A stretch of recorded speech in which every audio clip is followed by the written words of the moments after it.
Good morning, everybody. I'm Tom Vasel. Welcome to Look Back. This is a video that we do every week here in the Dice Tower, where we essentially just give you a rundown of all the videos we did last week and tell you what we think of them. So here we go.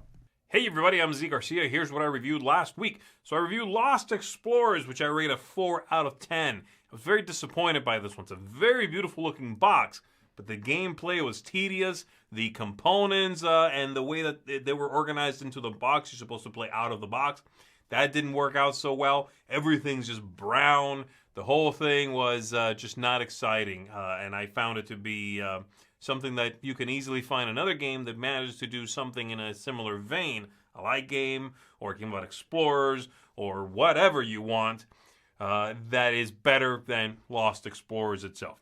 I reviewed Mandala Stones, which I rate a 7.5 out of 10. This is a nice one. Very beautiful game that kind of looks and feels a little bit like Azul and Reef, those games from Next Move Games. Well, this one's from a different company, but it's got some of those same trappings. I enjoyed it. I think it is elegant, it's attractive, it's very quick. The end game can sneak up on you sometimes, and I wish there was a little more variety with some hidden scoring goals. But overall, lovely. Best of 2, I think. I reviewed, along with the rest of the guys, Anno 1800, which I rated a 7.5 out of 10 as well. And this one is a game that is very deep. It's got a lot going on. The first couple of plays, probably you're going to be sort of overwhelmed and not sure which path you should take. But as you understand the game, figure it out. It is interesting to see the many different things you can attempt to do, the paths you can follow. And while I don't have any connection to the theme, and perhaps that would help, I think, the game manages to be an engaging intellectual activity. Don't show up for the look, don't necessarily show up for the theme, but if you're looking for a game that is going to, make your neurons fire, this is a good one for that.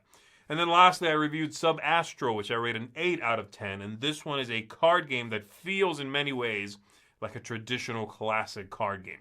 It's about managing your hand of cards, as well as acquiring cards in a display in front of you and then scoring for that. Lovely illustrations, very smooth gameplay, and just one that it's kind of like, chips. You can just sort of come back to it, and it feels comfortable to return to it. It's, again, has that very classic feel to the whole thing. Really enjoyed it, Subastral. And that's it for me. I'll see you on the next one. Hey everyone, Chris Yee here. This week I took a look at 2 games. The first one was, these 2 games cannot be more different from each other. The first one's called Set and Match. This is a tennis-themed flicking game. Give it a 5.5. It is, you flick a tennis ball back and forth. It has kind of a neat idea with this tug-of-war type thing with it, but it is, you look at it and you exactly know how you're going to play it, and you exactly know how you're going to feel about it. You might like it. 5.5. The next game that I looked at was Foursquare's review we did of Anno 1800. This is a game that I really liked. I gave it an 8. This is a game that is a gigantic tech tree. It's not very first game friendly. It is a chore to look at visually. But once you get it, then the connections that you make start becoming very fun, in fact. And the engine that you build is very cool. There's a lot of unique ideas to this one that I found myself enjoying the more and more that I played it. There's an expansion coming out, apparently, and I think that might make me enjoy this one even more. So keep an eye out for that one. So anyway, that's been my week. My name's Chris. Thank you. Hey there, everybody. It's Mike DeLisio, and this week I was part of a Foursquare's review for Anno 1800, the new game from Martin Wallace based on a series of PC games. This is a kind of feels like a city building game. It's very much a Euro game, and it looks a bit overwhelming at first. Didn't have the best first impression with this one, but as I've played it, it grew on me. I feel like it does some pretty unique things in this space, and if you can get past kind of the dry look of the game, there's some pretty clever mechanisms going on that leads to a nice overall package. I gave this a 7.5 out of 10. That's it for me this week. Let's keep it moving. Okay, so for me, first of all, we have Escape the Night, which infuriated me because this is based on a very popular YouTube channel, and the components for this game are amazing, but the game itself is just ginormously awful. It's just roll and move, roll and resolve. Terrible. Monopoly Speed. My quote in this game was, I didn't have time to dislike it. And that's really how I feel. It's inoffensive, it's fast, and it's better than most Monopoly things. Then we have Descent Legends in the Dark. I don't really have time to give you my thoughts on this in this short video because they're so complicated. Suffice it to say, there's a lot of really cool features in this game. I think the combat is really neat and entertaining, and the app allows the game to do a lot of things.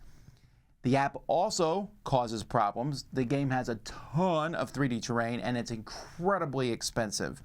So there's a lot of bad, a lot of good. For me, it didn't stand out enough in a world that's full of dungeon crawlers right now. A Royal Will. A Royal Will is a little simple card game where you're playing 2 cards, trying to gather some money, but not bust the pot. Very simple little game. I don't like the artwork, but I think the game itself is fun. Shadow Kingdom's Valeria. I think this is my favorite of all the Valeria games. A dice collection game where you're placing a worker to collect dice. You're using these dice to go out and fight battles. But there's this upgradable board which I really like. Space Invaders. This is the game from Kane Klenko. I originally reviewed a Space Invaders deck builder a few months ago, which is terrible. This game's actually fun. It's a dexterity style game. If you like, flipping, catapulting a spaceship onto aliens, you'll enjoy it.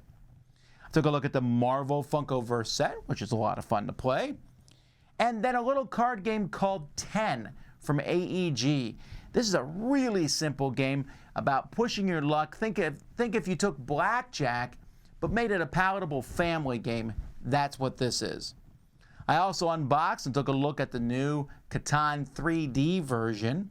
I did a couple more shelf reviews. Together we did our advanced 2-player games list, the top 10 list, and I did 5 more great games. We did crowd surfing, look back. There's a lot of stuff that went up this week, so check out all the different videos. There's live plays and more, but that's what's on the Dice Tower. All the links, like I said, are in the description below if you want to see the full videos. We got more stuff coming out this week. Until next time, I'm Tom Vasel, and you've been watching Week in Review on the Dice Tower.